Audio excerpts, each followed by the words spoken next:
High, I Moushumi from Austria Vienna. কেমন আছেন আপনারা সবাই? আমি তো অনেক ভালো আছি। তা আজকে আপনাদের সাথে শেয়ার করব আমার 10th অ্যানিভার্সারি কীভাবে কাটালাম। ঘুম থেকে উঠেই আমি ঠাকুরকে পুজো দিব। তার জন্য আমি গোবিন্দভোগ চালের পায়েস রান্না করে নিলাম কাজু কিশমিশ দিয়ে। তবে পুজো দিয়ে এসেই জাস্ট তারপরে হচ্ছে গিয়ে আমি বাকি রান্না করব।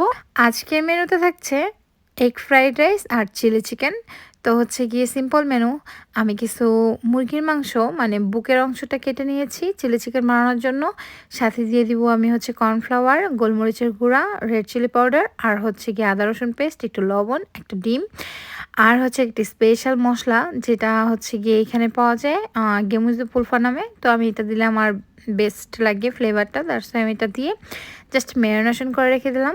পরে হচ্ছে কি আমি একটা প্যানে সাদা তেল গরম করে সানফ্লাওয়ার অয়েল গরম করে আমি চিকেনগুলো ভেজে নিচ্ছি। তার আগে বলে দিচ্ছি আমি কেন রান্না করছি। কারণ হচ্ছে গিয়ে যেহেতু আমাদের ম্যারেজ ডেট 7 তারিখ ছিল, ওই দিন আমাদের ছুটি ছিল না, মানে আমার হাজব্যান্ডের ছুটি না থাকায় সে তো জবে গিয়েছে। তো আমাদের রেস্টুরেন্টে খাওয়া তো আর হবে না, দ্যাটস ওয়াই আমি বাসায় রেস্টুরেন্টের মতো একটা ফিল করার ট্রাই করেছি। যেহেতু আমাদের কেক কাটিং পর্ব শেষ হতে হতে লেট হয়ে যাবে আর অনেক রাতে তো অনেক ভারী খাবার খাওয়া যাবে না, দ্যাটস ওয়াই সিম্পল মেনু আমাদের। আমি তেলের মধ্যে কিছু আদা রসুন কুচি দিয়ে দিলাম, দেন দিয়ে দিলাম হচ্ছে গিয়ে 3 ধরনের ক্যাপসিকাম, কিছু পেঁয়াজ, একটু লবণ আর হচ্ছে গিয়ে সামান্য একটু চিনি আর দিয়ে দিব সসগুলো। সস একে একে দিয়ে দিব। দেন হচ্ছে গিয়ে খুবই সিম্পল এই রান্নাটা। আমি 3 ধরনের সস ইউজ করবো এখানে, টমেটো কেচাপ, চিলি সস আর হচ্ছে সয়া সস। এই 3টা খুব ভালোভাবে মিক্সড করে যখন রান্নাটা প্রায় কাছাকাছি চলে আসবে, মানে হয়ে যাবে, তার কিছুক্ষণ আগে আমি জাস্ট ওই যে মশলাটা দিয়ে দেবো। এটা সম্পূর্ণই অপশনাল, আপনাদের হাতের কাছে থাকলে দিবেন, না থাকলেও কোনো ব্যাপার না। তো হচ্ছে আমি চিকেনটা দিয়ে দিলাম। দেন হচ্ছে গিয়ে চিকেনটা দিয়ে আমি আরেকটা জিনিস অ্যাড করব, যেটা ছাড়া এটার একদম অথেন্টিক ব্যাপারটা আসবে না। সেটা হচ্ছে কর্নফ্লাওয়ার একটু জলের মধ্যে আমি গুলে রেখেছিলাম। দেন আমি এটা দিয়ে আর একটু সামান্য জল দিয়ে দেবো, যেহেতু আমি ফ্রাইড রাইসটা একটু শুকনো শুকনো, একটু গ্রেভি হলে এটা খুব ভালো লাগবে। তো তারপর হচ্ছে গিয়ে জাস্ট কিছুক্ষণ জাল করে নিলেই হয়ে গেল আমার চিলি চিকেন। তো হচ্ছে কি এখন আমি এগ ফ্রাইড রাইস বানানোর জন্য 4টা ডিম ভেঙে নিয়েছি। তারপর হচ্ছে কি একটু তেল গরম করে তার মধ্যে একটু লবণ আর হচ্ছে গোলমরিচের গুঁড়া দিয়ে আমি এটা ভেজে সাইডে রেখে দেবো। তারপর আমি বাকি প্রসেসিংগুলো করব। আমি সামান্য তেল গরম করে তার মধ্যে দিয়ে দেবো আদা আর রসুন কুচি আর আমি দিয়ে দেবো কাঁচামরিচ। এখানে খুবই সামান্য কাঁচামরিচ দিয়েছি, মাত্র 2 পিস, বিকজ অফ মামুনিও ওই খাবারটা খাবে, দ্যাটস ওয়াই একটু অল্পই দিয়ে দিলাম। তো এখানে আমি শক্ত ভেজিটেবলগুলো হচ্ছে আগে দিয়েছিলাম হচ্ছে গিয়ে গাজর আর হচ্ছে গিয়ে বরবটি আগে, তারপরে দিয়েছি বাকি আদার্স ভেজিটেবলগুলো, বাঁধাকপি আর হচ্ছে গিয়ে ক্যাপসিকাম আর হচ্ছে মটরশুঁটি। তো আমি এটা জাস্ট ভাজা ভাজা করে একটু লবণ আর একটু চিনি স্বাদ মতো দিয়ে দিলাম। তারপর দিব আমি বাকি সসগুলো, সয়া সস, চিলি সস আর হচ্ছে টমেটো কেচাপ। তো এগুলো দিয়ে ভালোভাবে নাড়াচাড়া করে লবণ মিষ্টিটা আমি চেক করে দেখলাম। তারপর হচ্ছে দিয়ে দিব এখন আগে থেকেই ভাত বানিয়ে রেখেছিলাম, যেটা হচ্ছে গিয়ে 2 কাপ চালের মধ্যে আমি 4 কাপ জল দিয়ে ফুটিয়ে রেখেছিলাম সাইডে। তারপর হচ্ছে কি সেই রাইসটা দেওয়ার পরে আমি ডিম ভেজে রেখেছিলাম সেটা দেবো। তারপর একটু গোলমরিচের গুঁড়া আর সেই এক্সট্রা মশলাটা, যেটা অপশনাল, আপনারা চাইলে দিতেও পারেন, নাও দিতে পারেন। তো আমার তো জাস্ট ডিনার রেডি আর আমি এটা সার্ভ করব পরে। তার আগে সাজুগুজু করে নেই।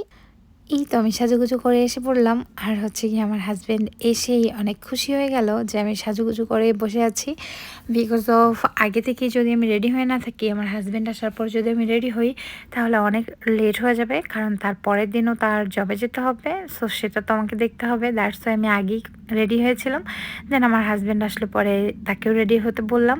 আর এই শাড়িটা আমি আগের বছর আমার দাদা আমাকে ম্যারেজ অ্যানিভার্সারিতে দিয়েছিল, আমি দেশে ছিলাম তখন। তো আমি সেই শাড়িটাই পরে নিয়েছি, যেহেতু আগে আর কখনো পরা হয়নি শাড়িটা। আর মামুনিকে ম্যাচিং করে একটা ড্রেস পরিয়ে দিলাম আর আমার হাজব্যান্ডকে একটা পাঞ্জাবি বললাম যে এটা পরে নাও। দেন আমরা তো অলমোস্ট ডান। আর হচ্ছে গিয়ে এবার যেহেতু 10th অ্যানিভার্সারি, মানে 10টা হাইলাইট করার জন্য আমরা কেকের মধ্যে 10 লেখাতেই নেই, বড় একটা বেলুন এনে 10 লিখেছি। কারণ 10 বছর আমরা পার করেছি ভগবানের আশীর্বাদে, আপনাদের সবার আশীর্বাদে। তো এরকমভাবে হাজার হাজার বছর, মানে আমি যতদিন বাঁচবো তার সাথে থাকতে চাই, এই প্রত্যাশা করি। সবাই আমাদের জন্য প্লিজ আশীর্বাদ করবেন। তো হচ্ছে গিয়ে আমরা জাস্ট এই ছোটোখাটো ডেকোরেশনটা সেট করে ফেললাম। আমার মাম্মাম এত দুষ্টু করতেছিল যে ওই 10 লেখাটা বারবার টেনে নেমে দিচ্ছিল। তো কী আর করা যাবে, পাকা বুড়িটা তো দুষ্টামি করবেই, ওর দুষ্টামিগুলো বেশ ভালোই লাগে।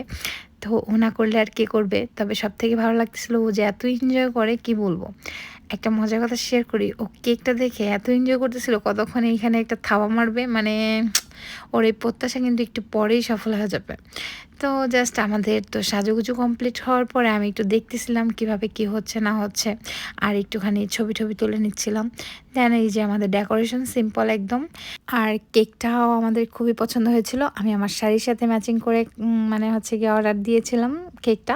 খুবই সুন্দর একটা কেক হয়েছিল। ওই যে দেখেন আমার মামুনিটা একদম কেকটাকে একটা থাপ্পড় দিয়ে পুরা চেঙ্গিস খান বানিয়ে দিয়েছে।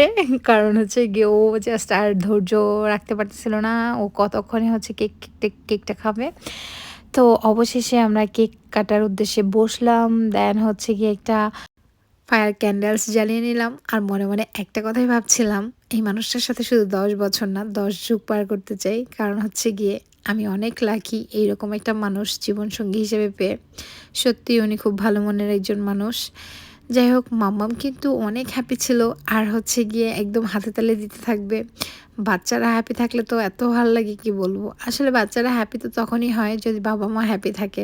ওরা যা দেখবে তাই কিন্তু ওরা ওটা ফিল করতে পারবে।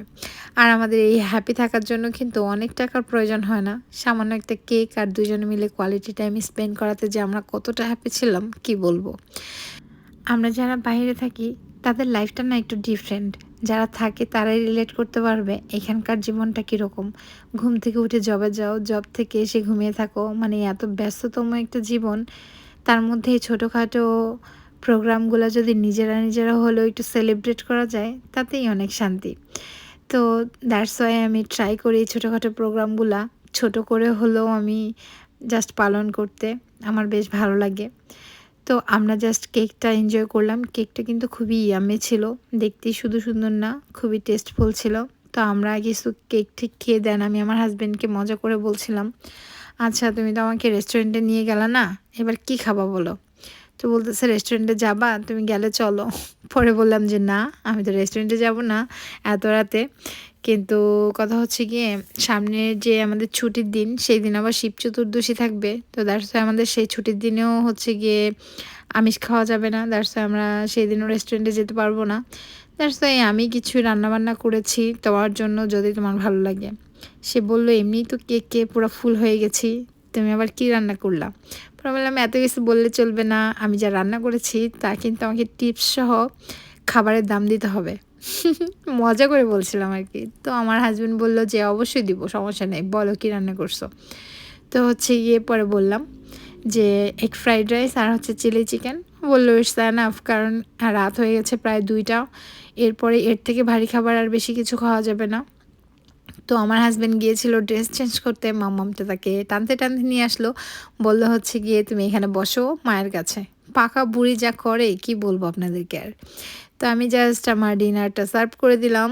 তো এই হচ্ছে গিয়ে এইভাবে সার্ভ করে আমি ভাবলাম শুধু আমাদের জন্য এভাবে সার্ভ করবো আর মাম্মামের জন্য অন্যভাবে, তা তো হতে পারে না। সে বলবে বাবাকে একরকমভাবে আমাকে আরেক রকমভাবে। তার সেই মাম্মামকেও সুন্দরভাবে হচ্ছে গিয়ে সার্ভ করলাম। দেন আমাদের ডিনারটা এনজয় করলাম। ডিনার কমপ্লিট করে জাস্ট আমরা আরও কিছু পিকচার ক্লিক করলাম আর এই পিকচারগুলো আপনাদের সাথে শেয়ারও করে নিলাম। আচ্ছা এখন বলেন তো যে আমার ভিডিওটা আপনাদের কাছে কেমন লাগলো? প্লিজ কমেন্ট করে জানাতে ভুলবেন না। আর ভালো লাগলে please subscribe my YouTube channel and follow my Facebook page. Thanks for watching my video. Thank you so much.